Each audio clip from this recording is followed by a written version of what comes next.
ഞാൻ സ്കൂളിലൊന്നും IAS എന്നൊന്നും ഞാൻ പറഞ്ഞിട്ട് പോലുമില്ല ഇതുവരെ. നമ്മുടെ 8th 9th 10th പഠിക്കുന്ന കുട്ടികൾക്ക് റീനുവിന് എന്താ പറയാനുള്ള ആ ഒരു പോയിന്റിൽ നമുക്കൊരു സിവിൽ സർവീസ് ആഗ്രഹമൊക്കെ ഉണ്ടെങ്കിൽ what should they do? College life enjoy ചെയ്തുകൊണ്ട് ഇത് ക്രാക്ക് ചെയ്യാൻ വേണ്ടിയിട്ട് വേ should they start now? What should they do now? കോളേജിൽ എൻ്റെ ഒരു ഇപ്പോൾ റുട്ടീൻ പറയുകയാണെങ്കിൽ ഞാനൊരു രാവിലെ 5 മണിക്കൊക്കെ എണീക്കുമായിരുന്നു. ആൻഡ് എനിക്ക് തോന്നുന്നു ഇപ്പോൾ ഒരു 4 year പീരീഡിലായിട്ട് എൻ്റെ ആ ലെക്ചർ നോട്ട് തന്നെ ഞാനൊരു 15 തവണയെങ്കിലും റിവൈസ് ചെയ്തിട്ടുണ്ടായിരിക്കും. ഒരു പ്രിലിംസിന് ഒരു 4 തവണ revision schedule. Hello every one, എൻ്റെ പേര് TJ എബ്രഹാം. ഞാൻ ട്രിവാൻഡ്രം ഐലേൺ IAS അക്കാഡമിയുടെ ഡയറക്ടറാണ്. ഇന്ന് നമ്മുടെ കൂടെ റീനു ആണ്. റീനുവിന് സിവിൽ സർവീസ് എക്സാമിനേഷൻ 2024 റാങ്ക് 81 ആണ്. റീനു, കൺഗ്രാജുലേഷൻസ്. Thank you. ഇതൊരു സ്പെഷ്യൽ ഇൻ്റർവ്യൂ ആണ്. കാരണം റീനു ഒരു ഐലേണിൻ്റെ സ്റ്റുഡൻറ്റ് മാത്രമല്ല, she was also mentor and faculty at iLearn. So ഇതൊരു സ്പെഷ്യൽ പെർസ്പെക്റ്റീവാണ് നമുക്കിവിടെ കിട്ടാൻ വേണ്ടി പോകുന്നത്. റീനുവിൻ്റെ ഒരു സ്റ്റുഡൻ്റ് എന്നതും ഒരു മെൻറ്റർ എന്നതും ഒരു ടീച്ചർ എന്ന രീതിയിലും ഈ ഒരു സിവിൽ സർവീസ് ജേർണി നമ്മളുമായിട്ട് ഷെയർ ചെയ്യുന്നതായിരിക്കും. Reenu, welcome. Thank you so much for being with us. Thank you.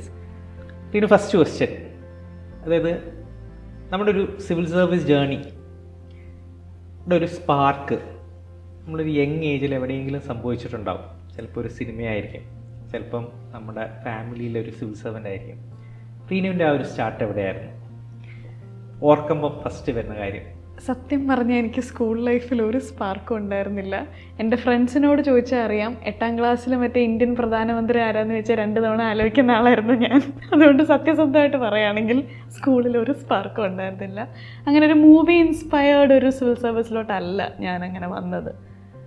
അപ്പോൾ പക്ഷേ എപ്പോഴാണ് ഒരു ഫസ്റ്റ് എനിക്കൊന്ന് റീനുവിൻ്റെ ഒരു ആസ്പിറേഷൻ ഒരു IFS ഓഫീസറാണ്. ഒരു മെമ്മറിയിൽ ഫസ്റ്റ് IFS അടിപൊളി ആ ഒരു സാധനം എന്താ ഓർമ്മ വരുന്നത്? ഇത് ശരിക്കും ഞാൻ +1 +2 വരെ മാത്സ് ആണ് പഠിച്ചത്. അപ്പോൾ ഞാനന്ന് ട്യൂഷനൊന്നും പോകുന്നുണ്ടായിരുന്നില്ല. അപ്പോൾ ഒറ്റയ്ക്ക് ഫിസിക്സും കെമിസ്ട്രിയും മാത്സും പഠിച്ച് ശരിക്കും ഞാൻ എക്സോസ്റ്റഡ് ആയ ഒരു സാച്ചുറേഷൻ പോയിന്റ് എത്തി 12th കഴിഞ്ഞപ്പോഴത്തേക്കും. പിന്നെ എനിക്ക് സയൻസ് ഇനി പഠിക്കാനേ പറ്റില്ല എന്ന് ഞാൻ ഉറപ്പിച്ചിട്ട്, അപ്പോൾ അന്ന് എനിക്ക് പത്തനാപുരത്ത് എനിക്കൊരു സാർ ഉണ്ടായിരുന്നു, ഞാൻ മെൻറ്റർ പോലെ കൺസിഡർ ചെയ്യുന്ന ഒരു സാർ ഉണ്ടായിരുന്നു, രാജൻ സാറ്. ഞാൻ സാറിൻ്റെ അടുത്ത് തന്നു. അപ്പോൾ സാർ എനിക്ക് 3 ഓപ്ഷനാണ് പറഞ്ഞത്. ഒന്നെങ്കിൽ നീ നീറ്റ് എഴുതുക, പക്ഷേ എനിക്ക് സയൻസ് പറ്റാത്തതുകൊണ്ട് വയ്യായിരുന്നു. രണ്ടാമത്തെ ഓപ്ഷൻ മാത്സ് എടുത്തിട്ട് CAT എക്സാം പാസ്സായിട്ട് MBA ചെയ്യുക, നല്ല പൊസിഷനിൽ പോവുക. മൂന്നാമത്തെ ഓപ്ഷനായിരുന്നു എക്കണോമിക്സ് എടുത്തിട്ട് ഇന്ത്യൻ എക്കണോമിക് സർവീസ് ജോയിൻ ചെയ്യാമെന്ന് പറഞ്ഞത്. അപ്പോൾ ഞാൻ പണ്ട് CAT എക്സാം എൻ്റെ ഒരു ക്ലോസ് സീനിയർ പ്രിപ്പയർ ചെയ്തിട്ടുണ്ടായിരുന്നു. അപ്പോൾ അതിൻ്റെ ഇൻറ്റൻസിറ്റി എനിക്ക് അറിയാവുന്നതുകൊണ്ട് അങ്ങോട്ട് പോകാൻ എനിക്ക് ധൈര്യം വന്നില്ല. പിന്നെ നീറ്റും എൻ്റെ ബ്രദർ നീറ്റിന് പ്രിപ്പയർ ചെയ്ത് മെഡിസിന് പോയതുകൊണ്ട് അതിൻ്റെ ഇൻറ്റൻസിറ്റി അറിയാവുന്നതുകൊണ്ട് ഞാൻ അതിന് പോയില്ല. പിന്നെ ഇന്ത്യൻ എക്കണോമിക് സർവീസ് കുറച്ചും കൂടി സ്പെഷ്യലൈസ്ഡ് ഫീൽഡായിരിക്കും, അപ്പോൾ എക്കണോമിക്സിൽ തന്നെ സ്പെഷ്യലൈസ് ചെയ്യാം. അങ്ങനെ പറഞ്ഞാണ് ബാഗും പാക്ക് ചെയ്ത് ഡൽഹി സെയിൻറ്റ് സ്റ്റീഫൻസിൽ എത്തുന്നത്. പിന്നെ അവിടെ ചെന്നപ്പോഴത്തേക്കും ഇന്ത്യൻ എക്കണോമിക് സർവീസിന് അന്ന് കോമൺ പ്രിലിംസ് ആയിരുന്നു, UPSC പ്രിലിംസ് തന്നെ ഇന്ത്യൻ എക്കണോമിക് സർവീസ് എഴുതണമായിരുന്നു. അപ്പോൾ എന്തായാലും ഇതിൻ്റെ കോച്ചിങ് ചെയ്തേ പറ്റത്തുള്ളൂ. അങ്ങനെ ഫസ്റ്റ് ഇയർ കോച്ചിങ്ങിനെ കുറിച്ച് അന്വേഷിച്ചു, ഈ എക്സാമിനെ കുറിച്ച് നല്ലൊരു ഐഡിയ കിട്ടി. പിന്നെ അങ്ങനെ പെതുക്കെ പല സർവീസുകളിലോട്ട് അറിയാൻ തുടങ്ങി, IAS, IFS, IPS. അപ്പോൾ അങ്ങനെ നോക്കിയപ്പോൾ ഫോറിൻ സർവീസ് ആദ്യത്തെ ഒരു സ്പാർക്ക് എന്ന് പറഞ്ഞു കഴിഞ്ഞാൽ കുറച്ചും കൂടി ഒരു കംഫർട്ടബിൾ ആയിട്ടുള്ള സർവീസ് എന്നുള്ള രീതിയിലാണ് അതിനെ കണ്ടത്. പിന്നെയാണ് ഞാൻ ശരിക്കും ഡിപ്ലോമസിനെ കുറിച്ചും ഇൻ്റർനാഷണൽ അഫയേഴ്സിനെ കുറിച്ചും പഠിച്ചത്. പിന്നെ അത് പഠിച്ച് വന്നപ്പോൾ ആ ഒരു ആഗ്രഹം കുറച്ചും കൂടെ സോളിഡ് ആയിരുന്നു. സിറ്റുവേഷൻസ് അങ്ങനെയാണെന്ന് വെച്ചാൽ ഞാൻ സ്കൂളിലൊന്നും IAS എന്നൊന്നും ഞാൻ പറഞ്ഞിട്ട് പോലുമില്ല ഇതുവരെ. പക്ഷേ എക്കണോമിക് സർവീസിന് പെതുക്കെ പിന്നെ കോളേജ് അറ്റ്മോസ്ഫിയർ വല്ലാണ്ട് ഇൻഫ്ലുവൻസ് ചെയ്തിട്ടുണ്ട്. കാരണം അവിടെ ഡൽഹിയിലൊരു ഡോമിനൻ്റ് ആസ്പിറൻറ്റ് കമ്മ്യൂണിറ്റി ഉണ്ട്, ആൻഡ് കോളേജിലും ഉണ്ട്. അപ്പം നമ്മൾ അങ്ങോട്ടും ഇങ്ങോട്ടുമൊക്കെ ഡിസ്കസ് ചെയ്യും, പല സർവീസിലുള്ളവരെ കുറിച്ച് സംസാരിക്കും. അപ്പോൾ അങ്ങനെയാണ് ശരിക്കും ഇതിലോട്ട് വരുന്നത്. നമ്മുടെ കുറേ പേരൻസ് ഈ ഒരു ഇൻ്റർവ്യൂ കാണുന്നുണ്ടാവും. അപ്പം they might be aspiring for their children to go into civil services. റീനുവിൻ്റെ ഒരു ചൈൽഡ്ഹുഡിൽ ഒരു പേരൻസ് എങ്ങനെയെങ്കിലും ചില സ്കിൽ സെറ്റ്സ് ഗ്രൂം ചെയ്തിരുന്നോ? പത്രം വായിക്കുന്നതോ പുസ്തകം വായിക്കുന്നതോ, അല്ലെങ്കിൽ സ്കൂളിൽ ഏതെങ്കിലും ഒരു ടീച്ചറോ, അല്ലെങ്കിൽ നമ്മൾ പഠിച്ച സ്കൂളിൽ എന്തെങ്കിലും റീഡിങ് ഹാബിറ്റ്സോ, ന്യൂസ് പേപ്പർ റീഡിങ് ഹാബിറ്റ്സോ അങ്ങനെ എന്തെങ്കിലും ഉണ്ടായിരുന്നോ? പഠിച്ച സ്കൂള് ഞാൻ നവോദയയിൽ 2 വർഷം ലാറ്ററൽ എൻട്രി ആയിട്ട് 9th ജോയിൻ ചെയ്തു. 2 വർഷം നവോദയയിലായിരുന്നു. അവിടെ ഹോസ്റ്റലാണ്, മാൻഡേറ്ററി ആയിട്ട് എല്ലാവരും ഹോസ്റ്റലിൽ തന്നെ താമസിക്കണം. അപ്പോൾ അവിടെ ഫോൺ ഉപയോഗിക്കാൻ പറ്റില്ല, TV ഉപയോഗിക്കാൻ പറ്റില്ല. പിന്നെ ആകെ നമുക്കുള്ള നമ്മുടെ ഫ്രണ്ട്സും, പിന്നെ അവിടെ എല്ലാവരും പുസ്തകം വായിക്കും. കാരണം ലെഷർ ടൈമിൽ എന്തെങ്കിലും ചെയ്യണമല്ലോ.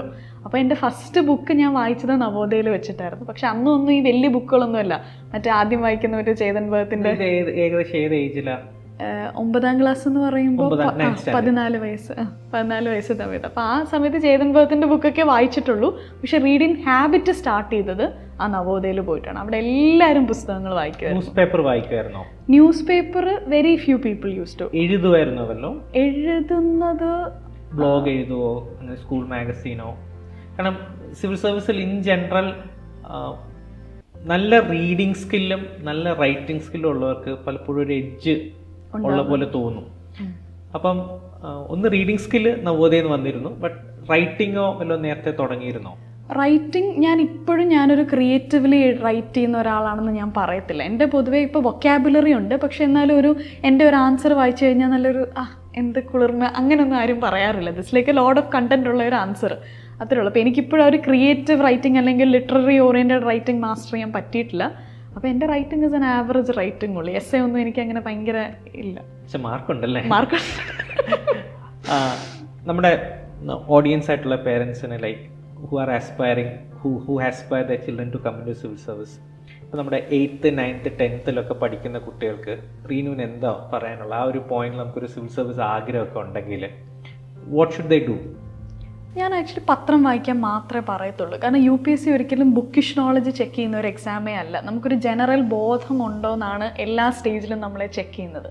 ജസ്റ്റ് പത്രം ഒരു ഹാബിറ്റാക്കുക, ഒരു എൻജോയ് ചെയ്ത് പത്രം വായിക്കുക. ഈ പരീക്ഷ പാസ്സാവാൻ വേണ്ടി പത്രം വായിക്കാൻ നിന്ന് കഴിഞ്ഞാൽ ആ പ്രോസസ്സ് ഭയങ്കര ബോറായി പോകും. ഈ പരീക്ഷയ്ക്ക് വേണ്ടി ഞാൻ വായിക്കാം.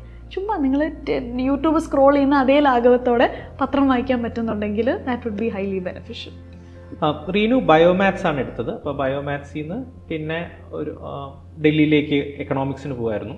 അപ്പോൾ ആ പോയിന്റിലൊന്നും റീനു അങ്ങനെ സിവിൽ സർവീസിലേക്ക് വരണമെന്നൊന്നും പ്ലാൻ ചെയ്തിട്ടില്ല. പക്ഷെ ഇപ്പം കുറച്ച് പേരൻസും കുറച്ച് കുട്ടികളും അവർ ആസ്പയർ ചെയ്യുന്ന ഒരു സിവിൽ സർവീസ് ഡയറക്ഷൻ ആയിരിക്കും. റീനുവിൻ്റെ ഒരു അഭിപ്രായത്തിൽ നമ്മൾ 12th സ്റ്റാൻഡേർഡിൽ നമ്മൾ സബ്ജക്റ്റൊക്കെ എടുക്കുമ്പം ഈ ഒരു സിവിൽ സർവീസ് ആംഗിളിൽ പോകണോ, ഹ്യൂമാനിറ്റീസോ കൊമേഴ്സോ വല്ലതും എടുത്തു പോകണോ, അതോ ലെറ്റ് തിങ്സ് ഹാപ്പൻ എന്നൊരു പൊസിഷനിലാണോ? എന്താ റീനുവിൻ്റെ ഒരു അഭിപ്രായം? ഞാൻ +1 +2 സ്കൂൾ ലൈഫ് നല്ല രീതിയിൽ എൻജോയ് ചെയ്ത ഒരാളാണ്. അപ്പം അന്ന് എനിക്ക് ചിലപ്പോൾ കോച്ചിങ് ഉണ്ടായിരുന്നെങ്കിൽ സ്കൂൾ ലൈഫ് അത്രയും ബ്യൂട്ടിഫുൾ ആവില്ല എന്ന് എനിക്ക് തോന്നുന്നുണ്ട്. അപ്പം ഞാൻ ലെറ്റ് തിങ്സ് ഹാപ്പൻ്റെ ഒരാളാണ്. എനിക്കൊരു ഗോൾ ഉണ്ടായിരിക്കും, പക്ഷേ ആ സമയം തൊട്ടേ സ്കൂൾ തൊട്ടേ അത്രയും ഇൻറ്റൻസ് പ്രിപ്പറേഷനിലോട്ട് വേണ്ട. കാരണം എനിക്കിപ്പോൾ കോളേജ് 3 years ഞാൻ പ്രിപ്പറേഷനിൽ കയറിയുണ്ട്. കോളേജിലെ പല കാര്യങ്ങളും എനിക്ക് മിസ് ഔട്ടായി. ഞാൻ സൊസൈറ്റിയിൽ ആക്റ്റീവ് അല്ലായിരുന്നു, ഞാൻ ഡാൻസ് മ്യൂസിക് ഇതിലൊന്നും പാർട്ടിസിപ്പേറ്റ് ചെയ്തില്ല. ഒരു പരിധി വരെ എൻ്റെ ഉള്ളിൽ ആ റിഗ്രറ്റ് ഉണ്ട്. കോളേജിൽ എനിക്ക് കുറച്ചും കൂടെ ആക്റ്റീവായിട്ട് കരിക്കുലറിൽ പാർട്ടിസിപ്പേറ്റ് ചെയ്യായിരുന്നു എന്നുള്ള റിഗ്രറ്റ് എനിക്കിപ്പോൾ ഉണ്ട്. അപ്പോൾ അതെനിക്ക് 3 വർഷത്തെ റിഗ്രറ്റേ ഉള്ളൂ. സ്കൂൾ തൊട്ടേ പ്രിപ്പയർ ചെയ്യുന്ന ഒരു കുട്ടി എന്ന് പറയുമ്പോൾ ഇയേഴ്സ് ഓഫ് റിഗ്രറ്റ് കൂടുതലായിരിക്കും. സ്കൂളിൽ പഠിക്കുമ്പോൾ സ്കൂളിലുള്ള കാര്യങ്ങൾ എവിടെയാണോ നമ്മൾ നിൽക്കുന്നത് അവിടെ മാക്സിമം യൂട്ടിലൈസ് ചെയ്യുക എന്നുള്ളത്. ബാക്കി ഒരുപാട് സാക്രിഫൈസ് ആ ലെവലിലെ വേണ്ട. കാരണം എന്തായാലും ഈ എക്സാമിന് വേണ്ടി 1 year നമ്മൾ ഇരിക്കും. അപ്പം you can put all the sacrifices. പക്ഷേ സ്കൂൾ കോളേജസ് അവിടെ ഉള്ള എല്ലാം ഒന്ന് എക്സ്പ്ലോർ ചെയ്യുക, എൻജോയ് ചെയ്യുന്നത്.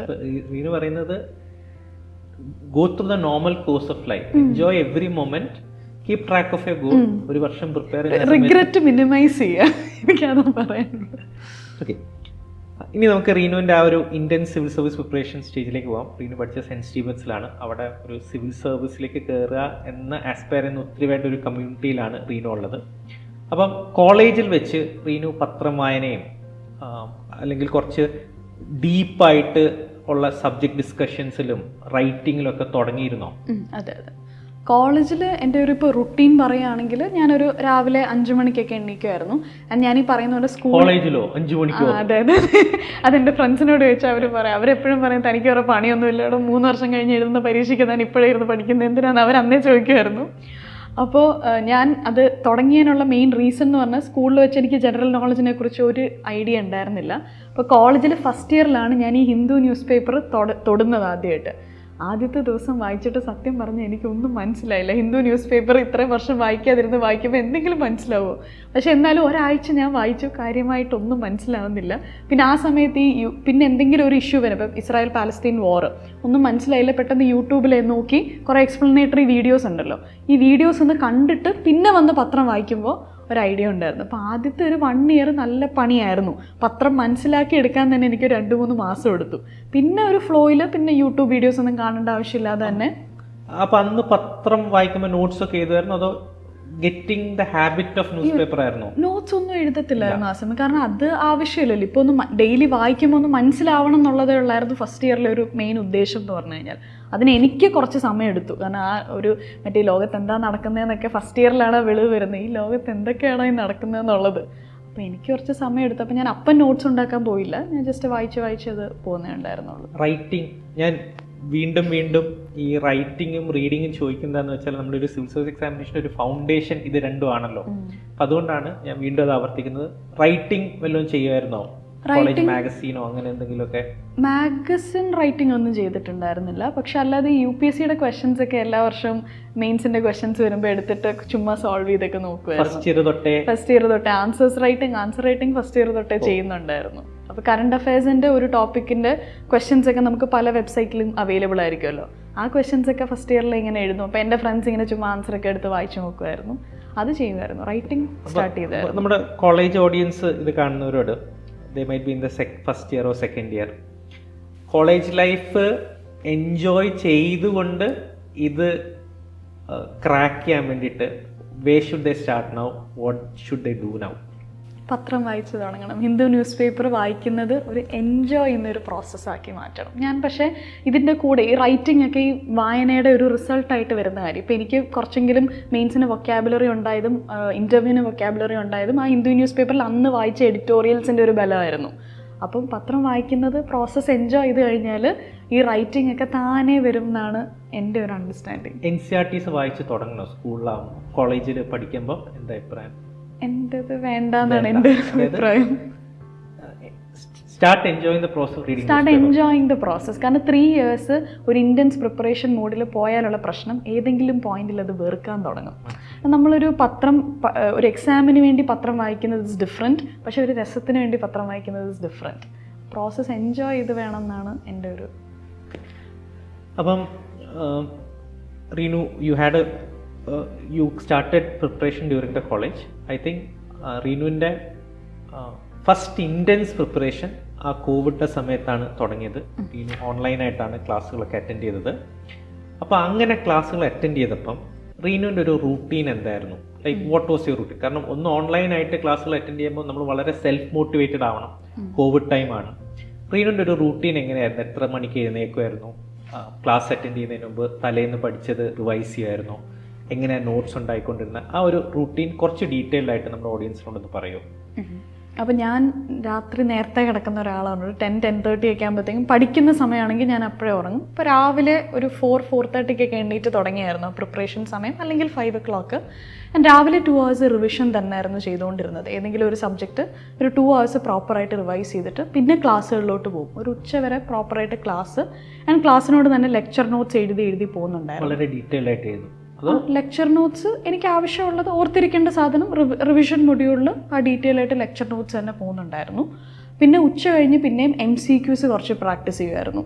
ഒരു ഈവനിങ് ഒരു 6 to 8 ആയിരുന്നു. ഒരു ഡെയിലി ഒരു 25 MCQs എല്ലാ ദിവസവും സോൾവ് ചെയ്യുമായിരുന്നു. പിന്നെ ഉച്ച 2 to 5 പീരീഡാണ് ഞാൻ കറണ്ട് അഫയേഴ്സും പത്രവും വായിച്ചുകൊണ്ടിരുന്നത്. സോ ഇതായിരുന്നു ഒരു റുട്ടീൻ പോയിക്കൊണ്ടിരുന്നത്. Class, news paper, current affairs, പിന്നെ ഒരു 25 MCQs പ്രിലിംസിൻ്റെ ചെയ്യുന്നുണ്ടായിരുന്നു. അപ്പോൾ ഞാൻ ക്ലാസ് അറ്റൻഡ് ചെയ്യുന്ന ഒരു നോട്ട് മേക്കിങ്ങിലേക്ക് കുറച്ചും കൂടെ പോവാണ്. കാരണം അതിലാണ് ഒരു 10 years ആയിട്ട് ഈ സിവിൽ സർവീസ് കോച്ചിങ് ഫീൽഡിലാണ്. നമ്മൾ ഒബ്സർവ് ചെയ്യുന്നൊരു ട്രെൻഡ് എന്താണെന്ന് വെച്ചാൽ, പലപ്പോഴും റാങ്ക് ലിസ്റ്റിൽ കയറുന്നവർ, പ്രത്യേകിച്ച് ടോപ്പ് റാങ്ക്സ് ഫസ്റ്റ് അറ്റൻഡിൽ കയറുന്നവർ, they have very good self notes. അപ്പോൾ റീനു നോട്ട് ഉണ്ടാക്കുമ്പം ഒന്നും കൂടെ ഒന്ന് എംഫസൈസ് ചെയ്യാൻ വേണ്ടിയിട്ടാണ്. അതായത് ഫാക്കൽറ്റി ഡിക്റ്റേറ്റ് ചെയ്യുന്ന നോട്ട്സ് ആയിരുന്നോ അതോ അത് മനസ്സിലാക്കിയിട്ട് റീനു ക്രിസ്പായിട്ടുള്ള സെൽഫ് നോട്ട്സ് ആണ് ഉണ്ടായിക്കൊണ്ടിരുന്നത്? അതെൻ്റെ സെൽഫ് നോട്ട്സ് ആയിരുന്നു. കാരണം അവിടെ ഫാക്കൽറ്റീസ് ആരും നോട്ട്സ് ഡിക്റ്റേറ്റ് ചെയ്യുന്നുണ്ടായിരുന്നില്ല. ഞാൻ വീഡിയോ കാണും, പോസ് ചെയ്യും, എനിക്ക് ഓർമ്മയിൽ നിൽക്കില്ല എന്ന് തോന്നുന്ന കാര്യങ്ങൾ ഞാൻ നോട്ട് ചെയ്ത് പോകും. ആൻഡ് എനിക്ക് തോന്നുന്നു ഇപ്പോൾ ഒരു 4 year പീരീഡിലായിട്ട് എൻ്റെ ആ ലെക്ചർ നോട്ട് തന്നെ ഞാനൊരു 15 തവണയെങ്കിലും റിവൈസ് ചെയ്തിട്ടുണ്ടായിരിക്കും. ഒരു പ്രിലിംസിന് ഒരു 4 തവണ റിവിഷൻ സ്കെഡ്യൂൾ അസ്യൂം ചെയ്യുകയാണെങ്കിൽ ഒരു 15 തവണ എൻ്റെ നോട്ട് ഞാൻ റിവൈസ് ചെയ്തിട്ടുണ്ട്. 15-20 തവണയോളം അത് നോട്ട്സ് റിവൈസ് ചെയ്തിട്ടുണ്ട്. അപ്പോൾ ആ നോട്ട് എനിക്ക് മാത്രമേ മനസ്സിലാവത്തുള്ളൂ, എനിക്ക് മാത്രമേ യൂസ്ഫുള്ളും ആവത്തുള്ളൂ. അപ്പോൾ ആ നോട്ടിന് അങ്ങനെ ഒരു പ്രത്യേകതയുണ്ട്. റീനുവിൻ്റെ ഒരു റിവിഷൻ, ഒരു സിസ്റ്റമാറ്റിക് ആയിട്ടുള്ള റിവിഷൻ റൂട്ടീൻ ഉണ്ടായിരുന്നോ? അതെങ്ങനെയായിരുന്നു? ഒരു ഡെയിലി റിവിഷനോ അല്ലെങ്കിൽ ഒരു റീനു നേരത്തെ പറഞ്ഞു രാവിലെ 2 hours റിവൈസ് ചെയ്യുന്നു, അതുപോലെ വീക്കെൻഡിൽ റിവിഷനോ? പിന്നെ റിവൈസ് ചെയ്യാൻ എന്തെങ്കിലും ഒരു പ്രത്യേക പ്ലാൻ ഉണ്ടായിരുന്നോ? അതായത് ഇത്ര പഠിക്കുക, ഇപ്പോൾ ചിലവരൊക്കെ ഞാൻ കേട്ടിട്ടുണ്ട് ആദ്യം റിവൈസ് ചെയ്യുമ്പോൾ ഒരു ബ്ലൂ കളർ ആയിരിക്കും, പിന്നെ റിവൈസ് ചെയ്യുമ്പോൾ റെഡ് കളർ ആയിരിക്കും. Like how did you keep track of how much you revise something? What was your plan regarding that? ഒരു ശരിക്കുള്ള റിവിഷൻ വന്നത് ശരിക്കും ആ ടെസ്റ്റ് സീരീസ് സ്റ്റാർട്ട് ചെയ്തപ്പോഴാണ്. ടെസ്റ്റ് സീരീസിൻ്റെ ഒരു ഫേസിലോട്ട് പോയപ്പോഴാണ്. ഇപ്പോൾ പോളിറ്റി ടെസ്റ്റ് ആണെങ്കിൽ ആ 5 ദിവസം കൊണ്ട് ഒരു 2 റൗണ്ട് പോളിറ്റി റിവൈസ് ചെയ്യാൻ നോക്കും, മാക്സിമം ക്വസ്റ്റ്യൻസ് ചെയ്യാൻ നോക്കും. അപ്പോൾ എൻ്റെത് ഈ ലെക്ചർ നോട്ടായിരുന്നല്ലോ ബേസ് നോട്ട്. അപ്പോൾ അതിൽ ഒരു ലെക്ചറിൽ എല്ലാ കണ്ടൻറ്റും ഇല്ലല്ലോ. അപ്പോൾ ഇപ്പോൾ പോളിറ്റിയുടെ ലെക്ചർ നോട്ട്സിനോടൊപ്പം ഞാനൊരു 5-6 ഇൻസ്റ്റിറ്റ്യൂട്ട്സിൻ്റെ ഒരു ക്വസ്റ്റ്യൻസ് എടുക്കുമായിരുന്നു. അപ്പോൾ 600-1000 ക്വസ്റ്റ്യൻസ് പോളിറ്റിയുടെ തന്നെ കളക്ട് ചെയ്തിട്ട് ആ ക്വസ്റ്റ്യൻ പേപ്പറിൽ നിന്നുള്ള കണ്ടൻറ്റ് ഈ ലെക്ചർ നോട്ടിലോട്ട് ആഡ് ചെയ്ത് പോകുമായിരുന്നു. സോ അത് തന്നെ ഒരു വലിയ പ്രോസസ്സായിരുന്നു. പിന്നെ ആഡ് ചെയ്തത് അവസാനം ഒരു എക്സാമിന് ഒരു 3 months ബിഫോറൊക്കെ ആയിരിക്കും ഈ കംപ്ലീറ്റ് സാധനം റിവൈസ് ചെയ്യാനൊരു ടൈം കിട്ടിക്കൊണ്ടിരുന്നത്. അപ്പോൾ എൻ്റെ നോട്ട് ഓരോ ദിവസവും ബൾക്ക് ആയിക്കൊണ്ടിരിക്കുകയായിരുന്നു. ഓരോ ദിവസം ടെസ്റ്റ് എടുക്കുന്നതനുസരിച്ച് കണ്ടൻറ്റ് കയറി വരുന്ന ഒരു നോട്ടായിരുന്നു അത്. അപ്പം ഈ ബൾക്ക് നോട്ട്സ് റീനു വീണ്ടും റിവൈസ് ചെയ്യുമ്പോൾ ട്രിം ചെയ്യുമായിരുന്നോ? അങ്ങനെ ആ പ്രോസസിനെ പറ്റിയിട്ടൊന്നും ഇത് പറയാം. ട്രിമ്മിങ് ശരിക്കും വന്നത് മെയിൻസിൻ്റെ നോട്ട് മേക്കിങ്ങിലാണ്. ഇപ്പോൾ ഞാൻ ആൽബിനും കൂടാണ് ഞങ്ങൾ മെയിൻസ് ഒരുമിച്ച് പ്രിപ്പയർ ചെയ്ത സമയത്ത് ഞങ്ങൾ 2 പേരോടാണ് നോട്ട് ഉണ്ടാക്കിക്കൊണ്ടിരുന്നത്.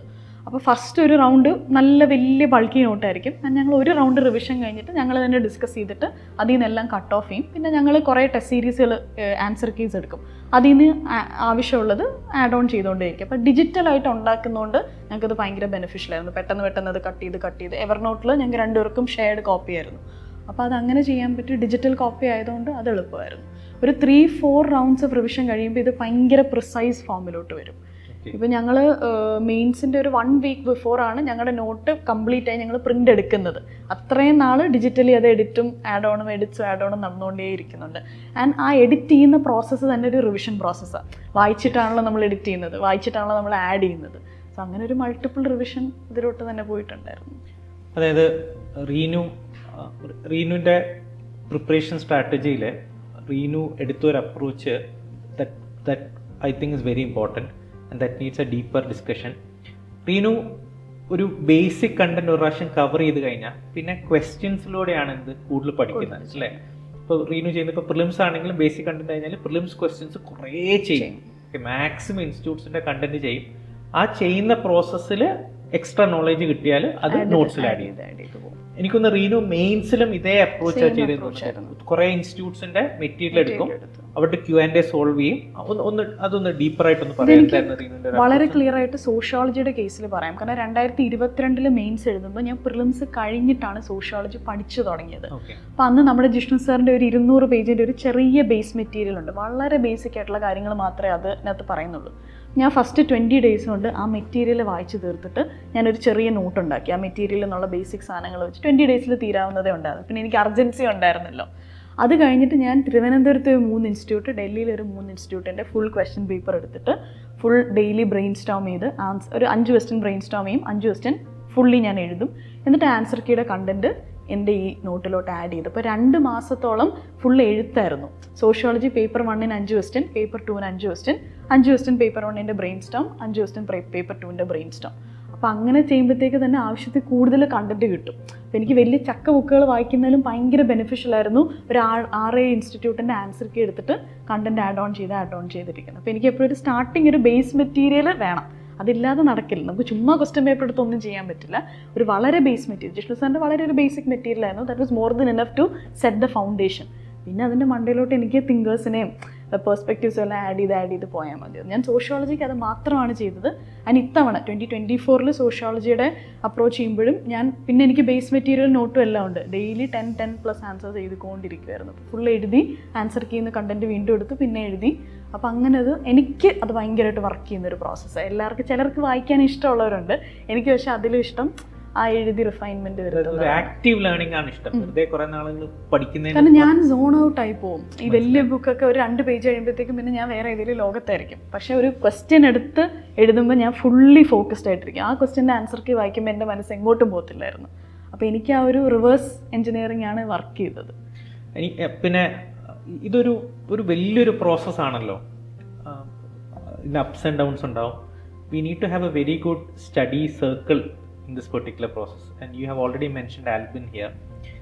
അപ്പം നമ്മുടെ ഓഡിയൻസിൻ്റെ അടുത്ത് like what is the importance of having a good peer group, അല്ലെങ്കിൽ ഒരു സ്റ്റഡി കമ്പാനിയൻ്റെ ഇമ്പോർട്ടൻസ് എനിക്കൊന്ന് നിങ്ങൾ കുറേ മെറ്റീരിയൽസ് ഒക്കെ ഒന്നിച്ച് ഡെവലപ്പ് ചെയ്ത് ഷെയർ ചെയ്യുകയൊക്കെ ആയിരുന്നു അല്ലേ? അതെ അതെ. അപ്പോൾ അതൊന്ന് പറയാം ഒരു ജേർണി. അപ്പോൾ ഞാൻ ഫസ്റ്റ് പ്രിലിംസ് എഴുതുമ്പോൾ 2020 പ്രിലിംസ് എഴുതുമ്പം അത്യാവശ്യം കണ്ടന്റ് ഉണ്ടായിരുന്നു, കാരണം ലെക്ചർ നോട്ട്സും ഉണ്ട്, പിന്നെ ഈ ക്വസ്റ്റ്യൻ പേപ്പറിൽ നിന്ന് കളക്ട് ചെയ്ത കണ്ടന്റും ഉണ്ടായിരുന്നു. പക്ഷേ 2020 പ്രിലിംസ് എഴുതുമ്പോൾ എൻ്റെ ഒരു മെയിൻ പ്രശ്നം എന്ന് പറഞ്ഞു കഴിഞ്ഞാൽ അറിയാവുന്ന ചോദ്യം മാത്രമേ ഞാൻ ഉത്തരം എഴുതത്തുള്ളായിരുന്നു. നമ്മൾ ഈ ലോജിക്കും കോമൺ സെൻസും ഞാൻ അപ്ലൈ ചെയ്യത്തില്ലായിരുന്നു. അപ്പോൾ ഫസ്റ്റ് പ്രിലിംസിന് ഞാൻ 70 ചോദ്യം കണ്ട് അറ്റംപ്റ്റ് ചെയ്തിട്ടുള്ളായിരുന്നു. അപ്പോൾ ആ സമയത്താണ് ആൽബിൻ വിളിക്കുന്നത്, പ്രിലിംസ് എങ്ങനെ ഉണ്ടെന്ന് അറിയാൻ വേണ്ടി. ഞങ്ങൾ കോളേജിൽ ഒരുമിച്ച് പഠിച്ചു വരാം. അന്ന് വിളിച്ചു. അപ്പോൾ ഞാനിങ്ങനെ 70 അറ്റംപ്റ്റ് എന്ന് പറഞ്ഞപ്പം ആൽബിനോട് അത് ഭയങ്കര മോശമാണ്, കാരണം നമുക്ക്. അപ്പോൾ ഞാൻ പറഞ്ഞിട്ട് എനിക്ക് അത്ര അറിയത്തുള്ളൂ എന്ന് പറഞ്ഞു. അപ്പോഴത്തേക്കും പിന്നെ അയാൾ പറഞ്ഞിട്ട് അറിയത്തില്ലെങ്കിലും you can solve a lot of questions എന്ന് പറഞ്ഞു. പിന്നെ ഞങ്ങൾ എന്നാൽ ഇതൊന്ന് നോക്കാമെന്ന് പറഞ്ഞ് ഞങ്ങൾ ട്രിവാൻഡ്രത്ത് വന്നു. പിന്നെ അന്ന് മുതൽ ഞങ്ങൾ ഒരുമിച്ച് 50 ക്വസ്റ്റ്യൻസ് ഡെയിലി സോൾവ് ചെയ്യാൻ തുടങ്ങി. അപ്പോൾ അന്ന് ആൽബിൻ സോൾവ് ചെയ്യുന്നത് കണ്ടിട്ടാണ്, കാരണം ഇവൻ ആ ടോപ്പിക്ക് അറിയും പോലും ഉണ്ടാവില്ല, പക്ഷേ he would make that answer right. അപ്പോൾ എനിക്കിത് ഭയങ്കര അത്ഭുതം, നിനക്കിത് എങ്ങനെ അറിയാതെ നീ എങ്ങനെ ഈ ചോദ്യം സോൾവ് ചെയ്തതെന്ന്. അപ്പോഴാണ് ഇവൻ പറഞ്ഞത് അതിനകത്ത് കുറേ ലോജിക്കും കോമൺ സെൻസും വെച്ച് നമുക്ക് കുറേ സോൾവ് ചെയ്യാൻ പറ്റും. അങ്ങനെ 70 കിടന്ന് എൻ്റെ അറ്റംപ്റ്റ് 90 വന്നു. പിന്നെ ക്വസ്റ്റ്യൻസ് അപ്രോച്ച് ചെയ്യാൻ കുറച്ചും കൂടെ എൻ്റെ ഈ അറ്റംപ്റ്റ് ഞാൻ 100 ക്വസ്റ്റ്യൻസും അറ്റംപ്റ്റ് ചെയ്തു, കാരണം അതൊന്നും എല്ലാം അറിഞ്ഞിട്ടൊന്നുമല്ല. പക്ഷേ എന്നാലും നമുക്ക് UPSC ചോദിക്കുന്ന ഒരു പാറ്റേണും ആ ഒരു നമ്മുടെ കോമൺ സെൻസിൻ്റെ ഒരു പവറൊക്കെ പ്രിലിംസിൽ അപ്ലൈ ചെയ്യാൻ പഠിപ്പിച്ചത് ശരിക്കും ആൽബിനാണ്. പിന്നെ പക്ഷേ പ്രിലിംസ് ഞാൻ മാത്രമേ ക്ലിയർ ആയതുള്ളൂ. പിന്നെ ഞാൻ മെയിൻസ് പിന്നെ ഒറ്റയ്ക്കായിരുന്നു പ്രിപ്പയർ ചെയ്തുകൊണ്ടിരുന്നത്. ആൽബിൻ കണ്ടൻറ്റൊക്കെ കളക്ട് ചെയ്ത് തരുമെങ്കിലും പ്രിപ്പറേഷനിൽ ഇല്ലാത്തതുകൊണ്ട് അത്രയും ഇൻറ്റൻസ് ആയിട്ട് നമുക്ക് ചെയ്യാൻ പറ്റില്ലല്ലോ. പിന്നെ ഈ വർഷമാണ് ഞങ്ങൾ 2 പേരും പ്രിലിംസ് പാസ്സായിട്ട് പിന്നെ ഈ തവണ മെയിൻസിലോട്ട് വന്നപ്പോഴത്തേക്കും നോട്ട്സ് എല്ലാം ഒരുമിച്ചായിരുന്നു ഉണ്ടാക്കിയത്. അപ്പം ഞാൻ കുറച്ചും കൂടെ കണ്ടൻറ്റ് പറയും, അവൻ ടൈപ്പ് ചെയ്യും, കുറേ റിഫൈനിങ് ട്രിമ്മിങ്ങും. അപ്പോൾ അത് ഭയങ്കര ഒരു 2 പേരുടെ സമയം ഒരുപാട് സേവ് ചെയ്ത ഒരു പ്രോസസ്സായിരുന്നു അത്. പിന്നെ അതുപോലെ തന്നെ എനിക്ക് എൻ്റെ റൂംമേറ്റ് അരുണയായിരുന്നു.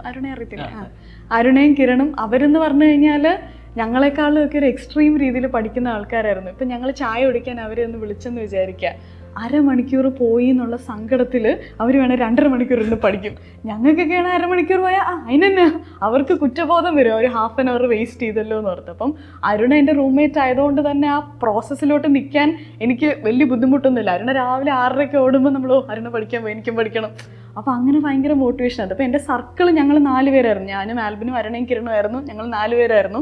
4 പേരും equally competent and equally motivated ആയിട്ടുള്ള ആൾക്കാരായിരുന്നു. അപ്പോൾ അത് ഡെഫിനറ്റ്ലി ഹെൽപ്പ് ചെയ്തിട്ടുണ്ട്. റീനു, അതായത് ഇപ്പോൾ പ്രത്യേകിച്ച് ഒരു fresh aspirants they believe that civil service is all about content. Okay, ഇപ്പം നമ്മുടെ സ്റ്റുഡൻസ് പോലും ഒരു പെർട്ടിക്കുലർ റെഫറൻസ് മെറ്റീരിയൽ ആയിരിക്കും വായിക്കുക. അപ്പോൾ വേറെ ഏതെങ്കിലും കുട്ടി വന്ന് പറയും വേറൊരു നല്ല റെഫറൻസ് മെറ്റീരിയൽ. അപ്പോൾ ഇങ്ങനെ കണ്ടന്റ് ചാടി നിൽക്കും. But this examination is not about content. മനസ്സിലായോ? അങ്ങനെ നമ്മുടെ ഫ്രഷേഴ്സിനോട് റീനു വന്ന്, അതായത് when it is about facing these examinations, what is the most important few things that they should observe and what are certain things that they should never do? അതൊന്ന് share ചെയ്യാമോ? എനിക്ക് first പറയാനുള്ള, ഞാനിത് പലയിടത്ത് പറഞ്ഞിട്ടുണ്ടെന്ന് തോന്നുന്നു, പൊതുവേ ഈ എക്സാം ഞാനിപ്പോൾ faculty ആയിട്ട് കയറിയ പിന്നെ ഒബ്സർവ് ചെയ്തൊരു കാര്യമാണ്, ഈ ഹൈ അച്ചീവിങ് കുട്ടികൾ പെർഫെക്ഷനിസ്റ്റുകളായിരിക്കും.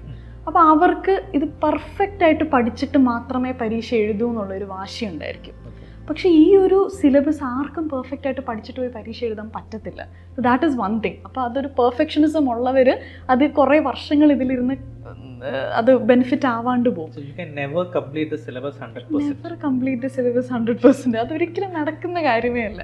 പിന്നെ രണ്ടാമത് പിന്നെ ഫെയിലിയർ ഫേസ് ചെയ്യാനുള്ള ഒരു ധൈര്യം ഉണ്ടല്ലോ. ഇപ്പോൾ എക്സാം ഹോളിലോട്ട് ഞാൻ ഈ 4th അറ്റംപ്റ്റ് പ്രിലിംസ് കയറിയപ്പോഴത്തേക്കും ഈ 3rd അറ്റംപ്റ്റിൽ എൻ്റെ പ്രിലിംസ് പോയപ്പോൾ ഞാൻ വല്ലാണ്ട് ഡെസ്പായി പോയി. കാരണം ഞാൻ ആ സമയം ഒരുപാട് എഫേർട്ട് ഇട്ടിട്ടാണ് ആ പ്രിലിംസ് എഴുതിയത്. അത് കിട്ടാതെ ഞാനും ആൽബിനും കയറാഞ്ഞപ്പോൾ ഞങ്ങൾ ഫുള്ളി ഡീമോട്ടിവേറ്റഡ് ആയിട്ട് ഞങ്ങൾ പല വഴി പോവാം. ഞാൻ RBIക്ക് പ്രിപ്പയർ ചെയ്തു, അവൻ നബാർഡിന് പ്രിപ്പയർ ചെയ്യാൻ പോയി. അപ്പോൾ പിന്നെ ഈ ഒരു 4th അറ്റംപ്റ്റിലോട്ട് വന്നപ്പോഴത്തേക്കും ഞങ്ങൾക്കിത് വേണമെന്ന് തന്നെ ഞങ്ങൾക്ക് വലിയ ഉറപ്പില്ലായിരുന്നു. കിട്ടിയില്ലെങ്കിലും ഒന്നും ഇല്ല എന്നുള്ള ആറ്റിറ്റ്യൂഡിലാണ് ഞാൻ ആ പ്രിലിംസ് പോയത്. അപ്പോൾ 4th അറ്റംപ്റ്റിൽ ഞാൻ എഴുതാൻ പോയപ്പോൾ എനിക്കുണ്ടായിരുന്ന ഒറ്റ വ്യത്യാസം ഉണ്ടായിരുന്നു, ഇത് തോറ്റാലും എനിക്ക് ഒന്നും ഇല്ല എന്നുള്ള ഒരു attitude. So I was tension free when I entered the hall. അപ്പോൾ ആ MCQ സോൾവിങ് ശരിക്കും ഒരു മൈൻഡ് ഗെയിം ആണെന്നുള്ളത് എനിക്ക് അന്ന് മനസ്സിലായി. ഞാൻ 100 ക്വസ്റ്റ്യൻസ് സോൾവ് ചെയ്ത് കൂളായിട്ട് പോയി ഹോളിൽ ഇരുന്ന് എഴുതി ഞങ്ങൾ ഇറങ്ങി വന്നു. അപ്പം എനിക്ക് ആ ഒരു ടെൻഷനും അല്ലെങ്കിൽ ഫെയിലിയർ ഫേസ് ചെയ്യാനുള്ള ആ ഒരു ധൈര്യം ഉണ്ടെങ്കിൽ ഈ പ്രിലിംസ് ക്ലിയർ ചെയ്യാൻ ഭയങ്കരമായിട്ട് ഹെൽപ്പ് ചെയ്യും. ആൻഡ് തേർഡ് ഈ പറയുന്ന പോലെ കണ്ടന്റ് വേണം, ഇല്ല എന്നല്ല, പക്ഷേ കണ്ടന്റ് ഒരു ബേസ് കണ്ടന്റ് എന്തായാലും വേണം. പക്ഷെ അതിൻ്റെ മണ്ടേ കൂടി പ്രാക്ടീസ് ആണ് എൻ്റെ ഒരു മോട്ടോ. അതായിരുന്നു കണ്ടന്റ് കൂട്ടി പോകുന്നതിന് പകരം പ്രാക്ടീസ്. എഴുത്താണെങ്കിലും പ്രാക്ടീസ് ചെയ്ത് പോവാം. MCQs ആണെങ്കിലും MCQs ഒരു നാക്ക് ഉണ്ട് അത് സോൾവ് ചെയ്യാൻ വേണ്ടി. എഴുത്ത് എങ്ങനെയാണ് റീനു റിഫൈൻ ചെയ്തത്? അതായത് ഇതേ പ്രിൻസിപ്പിള്, അതായത് പ്രിലിംസ് നമ്മൾ ചെയ്താണ്, മെയിൻസ് റീനു കണ്ടന്റ് പല മെറ്റീരിയൽസ് നോക്കിയിട്ട് ഇമ്പ്രൂവ് ചെയ്തു. But in the actual exercise of writing അതിലേക്ക് എങ്ങനെയാ റീനു ഡെയിലി ആൻസർ ചെയ്തായിരുന്നു? ഞാനത് ഒരുപാട് എഴുതുന്ന ഒരാളാണ്. റീഡിംഗ് റൂമിൽ ആരോട് ചോദിച്ചാലും അറിയാം, ഞാൻ രാവിലെ തൊട്ട് ഒരു എഴുത്ത് തന്നെ ആയിരിക്കും എൻ്റെ പരിപാടി. അപ്പോൾ എനിക്ക് വായിക്കുന്നതിനേക്കാളും കുറച്ചും കൂടെ കൂടുതൽ എഴുതുന്ന ആൾ. ഇപ്പോൾ GS ഒരു 5 ആൻസേഴ്സ് ഞാൻ ഡെയിലി ആൻസർ റേറ്റിംഗ് പ്രോഗ്രാം ഉണ്ടായിരുന്നു. അപ്പോൾ അവിടെ 5 PYQs എഴുതും. പിന്നെ അല്ലാതെ ഞാനും ആൽബിനും കൂടെ ഒരു 5 to 10 ക്വസ്റ്റ്യൻസ് ബ്രെയിൻ സ്റ്റോം ചെയ്യുമായിരുന്നു. പിന്നെ എൻ്റെ ഓപ്ഷണലിന് ഒരു 5+5 ആൻസേഴ്സ് ഡെയിലി എഴുതുമായിരുന്നു. അപ്പോൾ മൊത്തം ഒരു 20-25 ആൻസേഴ്സ് തന്നെ എല്ലാ ദിവസവും കവർ ചെയ്ത് പോകുമായിരുന്നു. അപ്പോൾ അത് തന്നെ ഒരു റീനു ഒരു മെന്റർ ടീച്ചർ എന്നൊരു പൊസിഷനിൽ നമ്മൾ ഐലാൻഡ് സ്റ്റുഡൻസിനൊക്കെ മെന്റർ ചെയ്യുമ്പോൾ എനിക്ക് തോന്നുന്നു പലപ്പോഴും കുട്ടികൾക്ക് തുടക്കത്തിൽ സംഭവിക്കുന്ന വെച്ചാൽ അവർ വിചാരിക്കുന്ന ഒരു ക്വാളിറ്റിയിൽ അവർക്ക് ആൻസർ ചെയ്താൻ പറ്റത്തില്ല. അപ്പോൾ അവർ ഫ്രസ്ട്രേറ്റഡ് ആവും. എന്നിട്ട് അവർ വിചാരിക്കും എന്നാൽ കുറച്ചും കൂടെ പഠിച്ചിട്ട് എഴുതാം. എന്താ റീനുവിന് അവരോട് പറയാനുള്ള? I think it's about keep doing some automatically. എനിക്കത് തന്നെ ഓരോ ദിവസവും നമ്മൾ ക്വസ്റ്റ്യൻസ് എഴുതുക, ചിലപ്പോൾ മോശമായിരിക്കും, പക്ഷെ അതിൽ നിന്ന് കണ്ടന്റ് കയറ്റുക. പിന്നെ അത് എഴുതി ഇന്ന് പഠിച്ച കണ്ടന്റ് വേറെ ഏതെങ്കിലും ഒരു ക്വസ്റ്റ്യൻ ചിലപ്പോൾ ആപ്ലിക്കബിൾ ആയിരിക്കും. സോ ആ ഒരു പ്രോസസ്സ്, ട്രസ്റ്റ് ദ പ്രോസസ്സ് എന്ന് നമ്മൾ പറയില്ല, അത് ശരിക്കും ആവശ്യമായൊരു കാര്യമാണ്. നമ്മൾ ചെയ്തുകൊണ്ടേ ഇരിക്കുക, നമ്മൾ പോലും അറിയാതെ ഇമ്പ്രൂവ്മെൻറ്റ് വരും. ഞാൻ ഇത്തവണ പ്രിലിംസ് കഴിഞ്ഞിട്ട് ആദ്യം എഴുതിയ സോഷ്യോളജി ആൻസറും മെയിൻസിൻ്റെ തലേന്ന് ഞാൻ അവസാനം എഴുതിയ സോഷ്യോളജി ആൻസറും കൂടെ ഞാനൊന്ന് ചുമ്മാ കമ്പയർ ചെയ്ത് നോക്കി. നല്ല വ്യത്യാസമുണ്ട്. ഞാൻ പോലും അറിയാതെ വന്നൊരു ഡ്രാസ്റ്റിക് വ്യത്യാസമുണ്ട് 2.5 മാസം നമ്മൾ എഴുതി കഴിയുമ്പോഴുള്ള. അത് വരും. ഞങ്ങൾ ഐലേണേഴ്സ് അക്കാഡമി തുടങ്ങിയപ്പം ഞങ്ങളുടെ ഒരു കോൺസ്റ്റന്റ് ഫിയർ എന്താണെന്ന് വെച്ചാൽ പുതിയ ബാച്ചിന് ഇനോഗ്രേഷന് നമുക്ക് ടോപ്പേഴ്സിനെ കിട്ടുമോ എന്നുള്ളതാണ്. പക്ഷെ കുറച്ച് നാൾ കഴിഞ്ഞപ്പം ഞങ്ങൾ തന്നെ റിലാക്സ്ഡ് ആയി. കാരണം എന്താണെന്ന് വെച്ചാൽ ആ ഒരു നമ്മൾ സെറ്റ് ചെയ്ത ആ ഒരു എക്സാമിനേഷൻ പ്രോസസ്സിലെ ആൾക്കാർ പോയി കഴിയുമ്പോൾ the process transforms the people. I think ഇപ്പം പല ആസ്പിറൻസും they are so much obsessed on immediate improvement. പക്ഷെ ആ ഒരു പ്രോസസ്സിലൂടെ, അതായത് പ്രിലിംസ് ക്വസ്റ്റ്യൻസ് ആണെങ്കിൽ റെഗുലർ ആയിട്ട് ക്വസ്റ്റ്യൻസ് ചെയ്യാം, മെയിൻസ് ആൻസർ റൈറ്റിംഗ് ഇംപ്രൂവ് ചെയ്യുകയാണെങ്കിൽ എല്ലാ ദിവസവും എഴുതിക്കൊണ്ടിരിക്കുക. അത് കുറെ നാൾ ചെയ്ത് കഴിയുമ്പോൾ ആ ഒരു improve. Like as you said, എൻ്റെ ഒരു സ്റ്റുഡൻ്റ് ഉണ്ട് ജാനുവരി മാച്ചിൽ ജോയിൻ ചെയ്തത്. അവൻ അന്ന് തൊട്ട് എല്ലാ ദിവസവും 2 ആൻസേഴ്സ് വീതം എഴുതുന്നുണ്ട്. ഇനി ഇതിപ്പോൾ ഏപ്രിലിൽ അവൻ്റെ ആൻസേഴ്സ് ആർ അറ്റ് പാർ വിത്ത് ഒരു മെയിൻസ് ആൻസർ എഴുതുന്ന ഒരു മെയിൻസിൻ്റെ ടെസ്റ്റ് സീരീസ് എഴുതുന്നത് ഫസ്റ്റ് അറ്റംപ്റ്റിൽ. 4 മാസമായുള്ളവൻ ജോയിൻ ചെയ്തിട്ട്. പക്ഷെ കഴിഞ്ഞ തവണ നമ്മൾ ടെസ്റ്റ് സീരീസ് എഴുതുമ്പോൾ നമ്മൾ എഴുതുന്ന ആൻസേഴ്സിൻ്റെ ക്വാളിറ്റി അവൻ്റെ ആൻസേഴ്സിന് ഇപ്പോൾ ഉണ്ട് 4 മാസം കൊണ്ട്. ഞാൻ പേര് പറയുന്നില്ല. പക്ഷെ അങ്ങനെ അത് അവന് പക്ഷെ അത് അറിയത്തില്ല. പക്ഷെ അത് ഒരു വ്യത്യാസം വരും. അവൻ ഒന്നും അറിയാതെ ഇല്ലെങ്കിൽ അങ്ങ് എഴുതിക്കൊണ്ടേ ഇരിക്കുമായിരുന്നു. സോ അതിന് this has been A very long time. Okay, long time like അതായത് സെൻറ്റ് സ്റ്റീഫൻസിൽ ഫസ്റ്റ് ഇയർ പഠിക്കുമ്പോൾ തൊട്ട് 5 മണിക്ക് എഴുന്നേറ്റ് ഈ സിവിൽ സർവീസ് ജേർണി തുടങ്ങിയതാണ്. And your academic record show that you have been good. അപ്പം 3 ഇയേഴ്സ് കഴിഞ്ഞു. നമ്മൾ നോർമലി ആസ്പയർ ചെയ്യുന്നത് ഞാൻ നേരത്തെ തുടങ്ങിയ ഫസ്റ്റ് അറ്റംപ്റ്റിൽ കയറുമായിരിക്കും. അത് നടന്നില്ല. പിന്നെ പ്രിലിംസ് ഫെയിലിയേഴ്സ് ഉണ്ടായിട്ടുണ്ട്. Prelims failures is really irritating. എന്ന് വെച്ചാൽ നമ്മൾ ഒരു വർഷം പ്രിലിംസ് മെയിൻസ് ഇൻ്റർവ്യൂ എത്തിയിട്ട് പിന്നെ അടുത്ത പ്രിലിംസിൽ എന്ത് ചെയ്യാൻ മിസ് ഔട്ട് ആവുന്ന 2 അടിയാണ്. മനസ്സിലായി? ഇതൊക്കെ ഓവർകം ചെയ്താണ് ഇപ്പം ഈ റാങ്ക് 81 എത്തിയത്. ഓക്കെ, അപ്പം അവിടെ അപ്സ് ആൻഡ് ഡൗൺസ് ഉണ്ടായിട്ടുണ്ട്. നമ്മൾ കാണുന്ന കുറേ ഓഡിയൻസ് ഈ ഒരു മൊമെൻറ്റിലായിരിക്കും ഇപ്പം നിൽക്കുക. കാരണം റിസൾട്ട് ഒന്നും കിട്ടിയില്ല. What comforted you, what motivated you, and what is a message that you have to give to our viewers at this moment? പല കാര്യങ്ങളുണ്ടായിരുന്നു. ഇപ്പം എൻ്റെ ഒരു ഏറ്റവും വലിയ അടി കിട്ടിയത് ആ 3rd അറ്റംപ്റ്റിൽ പ്രിലിംസ് ഫെയിൽ ആയതായിരുന്നു. കാരണം ഒരു മെയിൻസ് കഴിഞ്ഞു, അടുത്ത 6 മാസത്തിൽ പിന്നെ ഒരു ഫെയിലിയർ വന്നു. പിന്നെ ആ സമയത്ത് RB എഴുതി, അതും ഫെയിലായി. നബാർഡ് കിട്ടിയില്ല. അങ്ങനെ കുറേ EPFO കിട്ടിയില്ല. കുറേ എക്സാംസ് ഫെയിലിയർ ആയിരുന്ന ഒരു വല്ലാത്ത വർഷമായിരുന്നു 2023. അപ്പോൾ ഞാൻ കുറച്ചും കൂടെ സ്പിരിച്വലായൊരു വ്യക്തിയാണ്. അപ്പോൾ എനിക്ക് ആ ഒരു ഹോപ്പുണ്ട്, ദൈവം എന്തോ ഒരു നല്ല കാര്യം എനിക്ക് വേണ്ടി പ്ലാൻ ചെയ്യുന്നുണ്ട്, അത് ദൈവം തരുന്നു ഞാനങ്ങ് വിശ്വസിച്ചു. പലർക്ക് പലതാണ് ഹോപ്പ്. എനിക്ക് അത് തന്നെയായിരുന്നു ഏറ്റവും വലിയ ഹോപ്പ്. പിന്നെ എൻ്റെ അമ്മ വളരെ സപ്പോർട്ടീവായിട്ട് ഈ 4 വർഷങ്ങളും ഉണ്ടായിരുന്നു. ഞാൻ ഓൾറെഡി പറഞ്ഞ പോലെ അമ്മയും കോമ്പറ്റേറ്റീവ് എക്സാം എഴുതിയ ഒരാളാണ്. സോ അമ്മ കൂടെ മൊത്തം ഉണ്ടായിരുന്നു. ആൻഡ് പിന്നെ ആൽബിൻ, ഈ ഫ്രണ്ട് സർക്കിള്. പിന്നെ ഞാൻ ശരിക്കും ഷിനാസ് സാറിനോട് ഏറ്റവും വലിയ കടപ്പാടുള്ളത്, എനിക്ക് ആ സമയത്തൊരു ഡിസ്ട്രാക്ഷൻ പോലെ എനിക്ക് ജോലി എടുത്ത് കൈ തന്നു. കാരണം ആ 24-ാമത്തെ വയസ്സ് വീട്ടിൽ പൈസ ചോദിക്കാൻ പറ്റത്തില്ലായിരുന്നു. അവർക്ക് തരാൻ കുഴപ്പമൊന്നുമില്ല, പക്ഷെ എനിക്ക് എൻ്റെ ഒരു ആത്മാഭിമാനം സമ്മതിക്കുന്നുണ്ടായിരുന്നില്ല. അപ്പം ഞാൻ ഷിനാസ് സാറിനെ വന്ന് കണ്ടു. ഷിനാസ് സാറിന് നീ ജോലി എടുക്ക് എന്നിട്ട് പക്ഷെ സാറന്ന് എന്നോട് പറയുകയും ചെയ്തിട്ടുണ്ടായിരുന്നു, നിൻ്റെ അൾട്ടിമേറ്റ് ഗോൾ നീ മറന്നു പോകരുത്. അപ്പോൾ അന്ന് എനിക്ക് വളരെ നല്ലൊരു ജോലി എടുത്ത് തന്നു. എല്ലാ മാസവും പ്രോപ്പറായിട്ട് സാലറിയും വരുന്നുണ്ടായിരുന്നു. അപ്പോൾ ആ ഒരു സൈഡിൽ നമുക്കൊരു ഭയങ്കര സമാധാനമാണ്. ഫൈനാൻഷ്യലി ഒരു ഇൻഡിപെൻഡൻ്റ് ആകുമ്പോൾ ഉള്ളൊരു സമാധാനം ഉണ്ടായിരുന്നു. പിന്നെ I had A wonderful study partner and wonderful friend circle and God and my family. അപ്പം എനിക്ക് അത് തന്നെയായിരുന്നു ഏറ്റവും വലിയൊരു സമാധാനം. ഷിനാസ് സാറിൻ്റെ കാര്യം പറഞ്ഞപ്പോഴാണ് ഇൻ്റർവ്യൂ ഗൈഡൻസ് നമ്മൾ കവർ ചെയ്യാൻ പറ്റും. ഇൻ്റർവ്യൂ ഗൈഡൻസ് എങ്ങനെയായിരുന്നു? ഇൻ്റർവ്യൂ ഗൈഡൻസിൽ ഞാൻ പല പ്രോഗ്രാംസ് ജോയിൻ ചെയ്തിട്ടുണ്ടെങ്കിലും എനിക്ക് ഏറ്റവും ബെനിഫിഷ്യൽ ആയത്, ഞങ്ങൾ ഐലേണിൽ 4 പേരുടെ പിയർ ഗ്രൂപ്പായിരുന്നു. ഞാനും അക്ഷറും ആർഷയും അക്ഷയും ഉണ്ടായിരുന്ന പിയർ ഗ്രൂപ്പ്. അതിൽ ഞാൻ ഏറ്റവും കൂടുതൽ കാര്യങ്ങൾ അക്ഷറിൻ്റെ അടുത്ത് നിന്നാണ് പഠിച്ചിട്ടുള്ളത്. അക്ഷർ IR ഭയങ്കര എക്സ്പേർട്ടാണ്. അപ്പോൾ ഞാൻ ഫോറിൻ സർവീസ്, അക്ഷർ ഒരു മനുഷ്യനാണ്, ഒരു അസറ്റാണ്. അപ്പോൾ അക്ഷർ IRൻ്റെ ക്വസ്റ്റ്യൻസ് ഡെയിലി അക്ഷറിനെ കൊണ്ട് ഞാൻ ചോദിപ്പിക്കുമായിരുന്നു. അപ്പോൾ ഞാൻ ആൻസർ പറയും, അവനതിപ്പോൾ റിഫൈൻമെൻറ്റ്സ് പറയും. അപ്പോൾ IRൻ്റെ ആൻസേഴ്സ് ഒരുപാട് അക്ഷർ മോഡിഫൈ ചെയ്തു. പിന്നെ ആൾക്ക് എല്ലാത്തിനെക്കുറിച്ചും ബുക്കിഷ് നോളജ് അല്ലാതൊരു ഒരു ബോധം ഉണ്ടായിരുന്നു. അപ്പോൾ ആ ഒരു ഇൻസൈറ്റ്ഫുൾ ആയിട്ടുള്ള ആൻസേഴ്സും തരും. And the same goes with Akshay and Arsha also. പിന്നെ ആർഷ എന്നെ ഇൻസ്പയർ ചെയ്തെന്ന് വെച്ചാൽ ആൾ ഭയങ്കര കൂളാണ്. ഇപ്പോൾ ഒരു ഇൻ്റർവ്യൂവിന് പോയി എത്ര ഗ്രില്ലിങ് ക്വസ്റ്റ്യൻസ് വന്നാലും ആൾ ആർഷ എന്നോട് വന്നിട്ട് പറയും, അവർ പറയാനൊക്കെ എല്ലാം പറഞ്ഞു, ഞാനത് കേട്ടിരുന്നു. അപ്പോൾ ഞാൻ ചോദിക്കട്ടെ, നിനക്ക് ദേഷ്യമൊന്നും വന്നില്ല നിന്നെ അത്ര ഗ്രില്ല് ചെയ്തപ്പം? ആർഷ, നമ്മുടെ ഉദ്ദേശം അതല്ലല്ലോ, അവരെ പോയി ഫൈറ്റ് ചെയ്യാന്നുള്ളതല്ലല്ലോ നമ്മുടെ ഉദ്ദേശം. അപ്പോൾ അക്ഷയൊക്കെ അക്ഷയൊക്കെ ഫസ്റ്റ് അറ്റംപ്റ്റ് ആയിരുന്നു. അപ്പം അക്ഷയ് ആക്ച്വലി രാത്രി നൈറ്റ് ഡ്യൂട്ടി കഴിഞ്ഞിട്ടായിരുന്നു രാവിലെ അവിടെ ഇൻസ്റ്റിറ്റ്യൂട്ടിൽ വന്ന് പിയർ മോക്ക് കൊടുത്തോണ്ടിരുന്നത്. അപ്പം ഞാൻ ഉറങ്ങിയോന്ന് ചോദിക്കും, പറയില്ല ഉറങ്ങിയില്ല, പിന്നെ ഇതൊക്കെ പാർട്ട് ഓഫ് ദ പ്രോസസ്സ് അല്ലേ. അപ്പോൾ അവൻ എത്ര സ്ട്രഗിൾ ചെയ്തിട്ടാണ് അവനെ ഫസ്റ്റ് അറ്റംപ്റ്റിൽ ക്രാക്ക് ചെയ്തത്. അപ്പം ഞങ്ങൾ 4 പേരിൽ ഓരോരുത്തരും അങ്ങോട്ടും ഇങ്ങോട്ടും മോട്ടിവേഷൻ ആയിരുന്നു. അക്ഷർ, അക്ഷയ്, ആർഷ. അവർ 3 പേരുമാണ് എനിക്ക് ഏറ്റവും ബെനിഫിഷ്യൽ ആയത് ഇൻ്റർവ്യൂ പ്രോഗ്രാം. ഞങ്ങൾ ഡെയിലി ഇരിക്കുമായിരുന്നു, ഓരോ ക്വസ്റ്റ്യൻസും ഡിസ്കസ് ചെയ്ത് ഞങ്ങൾ ഇരിക്കുമായിരുന്നു. സോ അവരോട് ഒരുപാട് നന്ദി പറയാനുണ്ട്. അപ്പം എനിവേ,